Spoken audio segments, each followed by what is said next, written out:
Today on the HopeFilled Financial Podcast, my hypothetical story involves marshmallows.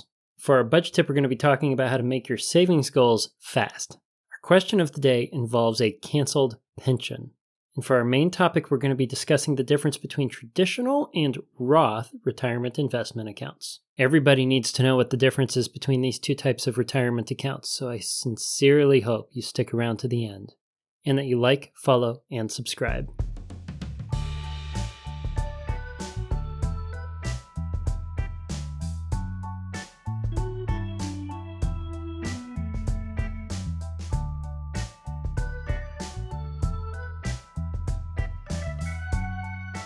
Good morning and welcome to the HopeFilled Financial Podcast. My name is Jay Disberger, your one and only HopeFilled Financial Coach, and I'm very happy that you're here with us today. So I want to tell you a made-up story that was inspired by a branch from one of my trees in the front yard falling into my neighbor's yard. I ended up chopping up the branch with my neighbor and putting it in my pile of firewood, which has grown substantially. There are a number of twigs and stuff that have fallen from the trees, as well as some old firewood that we bought last year that we need to burn. We have a little fire pit in our backyard, and we like to do a little bonfire, if you will, invite friends, maybe my sister and brother-in-law, and sit around the fire and roast marshmallows. As I was thinking about this, and as I'm raising a toddler, I imagined what it would be like if I were trying to start a fire and the toddler was whining for a marshmallow, as Oliver has indeed figured out what marshmallows are and that he likes them. So imagine this. I'm getting ready to start a fire, and I'm trying to set it up so we can make s'mores. Oliver knows good and well what s'mores are. This is a little bit in the future, and he's like, "Dad, I really want a marshmallow. Please give me a marshmallow. I really want a marshmallow." He won't be quiet about the marshmallow. I'm trying to focus on setting up the teepee right so I can tuck the newspaper in there and get it lit, the way that they teach you in the Boy Scouts. Now imagine Oliver's whining is getting to me, and I'm trying to figure out how to stop him from whining, but I also don't want to give him a marshmallow yet. I want him to wait until the s'mores happen, and that gives me an idea. I say, "Oliver, I'm going to give you a marshmallow, but I'm going to make a rule for it. If you hold on to the marshmallow and wait until the fire's ready and we're roasting s'mores, I'll let you have double s'mores. I'll let you have two. We normally just do one each, but I'll let you have two if you can wait. However, if I give you the marshmallow and you eat it before the fire's ready, well, then you don't get a s'more. That's going to count as your s'more. So I'm going to give you the marshmallow, but you get to decide if you want to have something now and it's just the marshmallow, or if you wait, if you delay what you want, if you can have the discipline to delay your desire for the marshmallow, you can have much more in just a few minutes. Now, I'll admit this kind of story is not my original idea. I believe this is actually an exercise that they do in the Scouts or something, where they line up the kids and they give them a marshmallow and set a timer, and if you wait and you don't eat it while you're holding it, you get 2 marshmallows. But I imagine I could do that to stop the whining from when I'm trying to start the fire, and also try to teach the lesson of delayed gratification. Granted, if he eats the marshmallow and doesn't get a s'more, he might end up whining more then, and then I've just delayed the problem for myself, but that's beside the point. I think this kind of exercise may be helpful for children if you're trying to teach them delayed gratification, a skill that can be very useful when we're talking about our retirement. More on that with the main topic. For now, we got to move on to today's budget tip.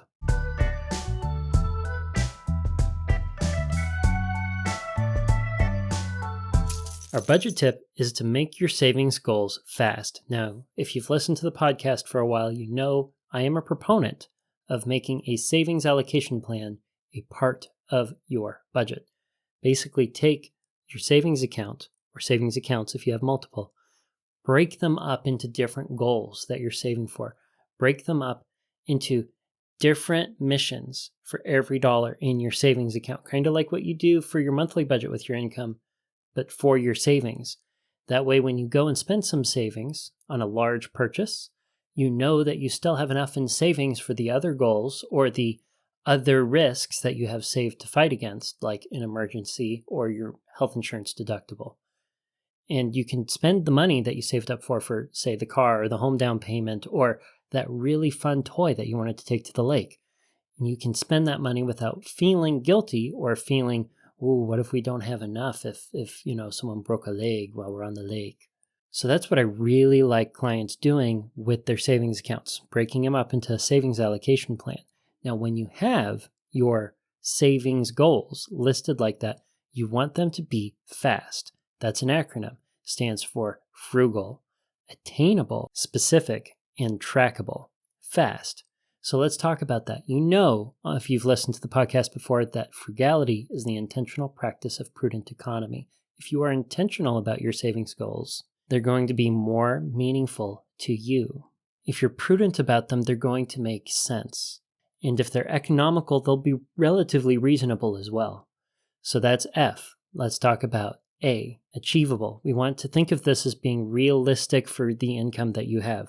If we are making $30,000 a year, trying to save up for a brand new Rolls-Royce Ghost or a classic 1960s Aston Martin DB5, well, that's probably unrealistic and not even frugal for that level of income. There are other goals that are going to probably be more achievable than that.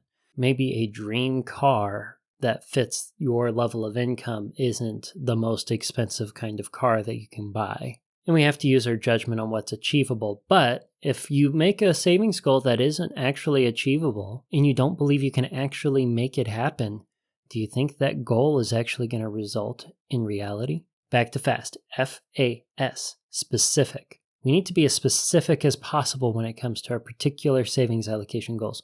If we're going to do a home down payment, we can say, sure, home down payment.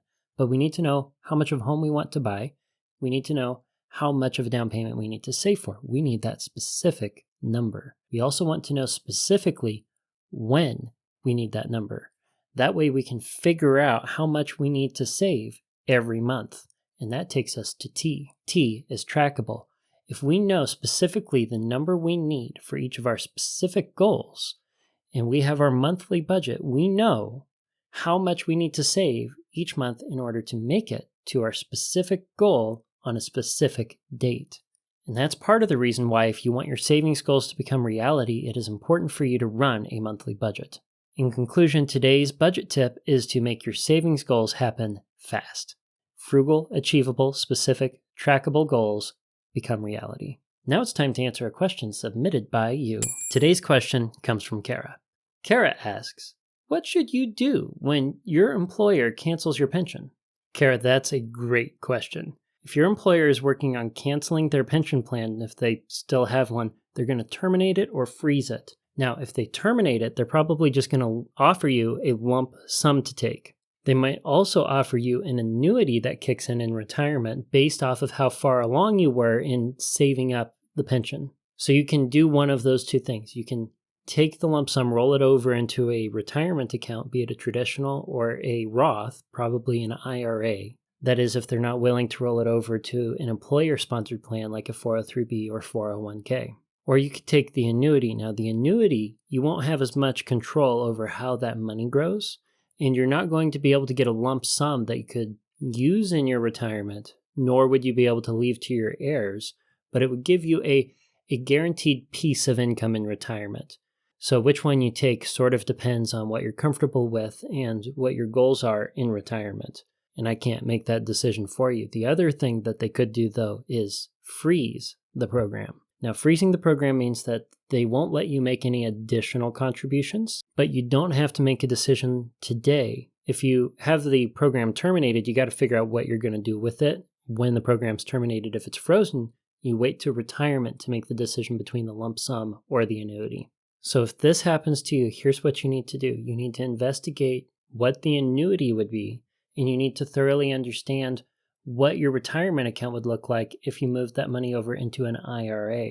You want to work with a financial expert who can run the numbers and show you what the IRA can grow to given a particular investment strategy, and what kind of withdrawal strategy would be appropriate for that lump sum after it's grown and you retire.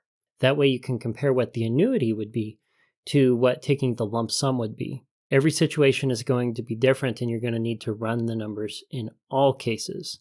Even if one of your colleagues tells you that there's a good rule of thumb that you should definitely go with, understand the decision you make before you make it. Speaking of understanding retirement, That's what we're going to be discussing in the main topic, which starts now.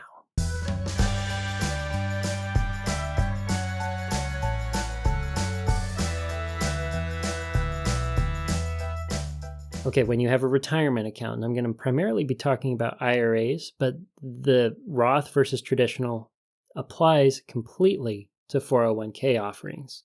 Assuming your employer offers both, it may not be the case. A lot of employers will only offer traditional 401ks or employer-sponsored programs. But when it comes to the IRA, you have control over choosing Roth or traditional if you don't make too much money to do the Roth. There is an income limit that may prevent you from directly contributing to a Roth retirement account, but there's a way around it we'll talk about. So the way I like to think about traditional versus Roth is, would you rather be taxed today or taxed tomorrow? That's the big underlying definitive factor, the trade-off between them. If you take a traditional account, you get a tax deduction this year when you invest in that traditional account. This exists because the government would like to incentivize you to invest today. So you can have a smaller tax burden if you put the money in an investment that's going to grow. Here's the problem that you might run into. When you retire, that money is taxable. So when you pull the money out, you will need to pay taxes on it, just like you do from your paycheck today. And your tax rate is unknown in the future, so you don't know how much they're going to tax you. What you do know, if you invested with any remote level of effort, is that your nest egg is going to be worth more than what you contributed to it. So you were able to write off on your contributions, sure, but with the growth, hopefully there's a lot more growth in your account than there were contributions. So the total monies that you're going to be taxed on as you're pulling out could very well be a lot more if you're traditionally invested. And when you leave that money to your heirs, that money is still going to be taxable when they pull it out. You can take a traditional IRA that is inherited, leave it in there to grow for 10 years, but it is taxable. And it's possible that they impose minimum distributions that come out of that investment and tax it along the way for your heirs, just like they would in your retirement. Past a certain age, I believe it's a little bit around 70, 72. Don't quote me on that, it changes. There are required minimum distributions that kick in. You can look it up in the tax code. It basically dictates you pull out a certain percentage of your traditionally invested money and use it. That way, you can't just leave it in there until you die. You got to take some of it out so the government gets their cut, so they can get their taxes. The big problem I have with that is what we'll talk about next week. Let's talk about Roth now. Instead of deferring taxes today and paying them in the future, when you invest in Roth, you don't get any tax benefit for today. You don't get any breaks, no deductions, no squat.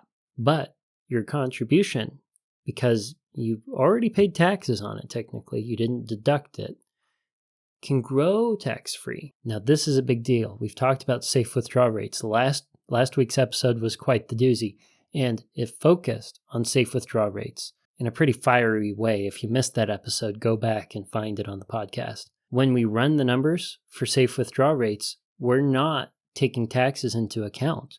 If you are traditionally invested, your safe withdrawal rate needs to support what you're living on, plus the taxes on that distribution. So the taxes come out of your quote-unquote safe withdrawal rate. We'll use the 4% rule. If you pull out 4%, a chunk of that goes to taxes, so you're living on less than 4%. If you're invested in Roth, you don't have to pay taxes when you pull that money out. When you pull the money out with the Roth, that full 4%, if that's your safe withdrawal rate that you've decided upon using, goes to you. And you don't have to pay any of it to the government, which means in retirement, if your nest egg isn't taxed and you need a particular amount to live and you're trying to run the numbers on it, you don't need as much money in the Roth account as you would the traditional account in order to retire. There's another benefit for Roth as we're talking here. You can pull out all of the contributions without penalty in a Roth, without taxes, without penalty. That means if you're getting close to 59.5, when you can start cracking into the actual growth in the account and taking distributions without taxes, penalties, fees, whatever, well, you can retire maybe a little earlier if your contributions sum up to enough to sustain the income that you need until you hit 59.5. That's a nice option. An option I don't think you have with the traditional account, but you might have to check current tax law to be sure. Things do change and the government changes this stuff every once in a while. I think the last big change was the Secure Act 2.0. But in a nutshell, those are the differences. I want you to leave with one more word of wisdom. When you go to an investment professional or you're looking to invest for retirement, you don't want to go, I was told to invest in a Roth account or a traditional account. So what kind of returns do I get on those? The Roth and traditional accounts themselves are not investments. They are umbrellas. They're tax shelters for your investments to live in. You can put all sorts of investments in an individual retirement arrangement, an IRA, be it Roth or traditional. You can do mutual funds, single stocks, ETFs, even real estate or CDs. You can put almost any investment you're interested in under those umbrellas. The umbrella is just the way that the IRS is going to treat the income that you have when the money's being pulled out, and how they're going to treat your deductions or the lack thereof when your money's going in. And I guess there's one more thing that I thought of as we're talking about this, and that is your employer contributions, your match if you have an employer-sponsored account. Let's say you have a 401k, and you choose the Roth 401k. And you're like, all the money that I am putting into my 401k won't be taxed when I pull it out in retirement. That's the way I want it. There's a catch. Your employer's contributions, as far as I know, all the cases I've seen, are going to be traditionally invested. So if they match you 100% on what you're contributing up to a limit, your contributions go into a Roth account, but their contributions go into a traditional. So they're invested the same way, and the same ratios of the investments depending on how your 401k is set up, but they're under different umbrellas within the same 401k. And it's important to know that because how required minimum distributions can kick in.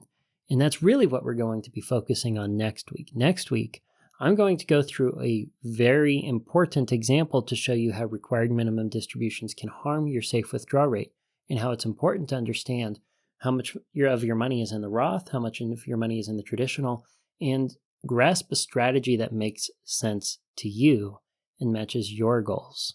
So please like and share this podcast so we can grow and spread this knowledge to everyone who needs to hear it. And subscribe so you don't miss next week's episode. Until then, until next Tuesday, budget bravely and enjoy your hope-filled financial future.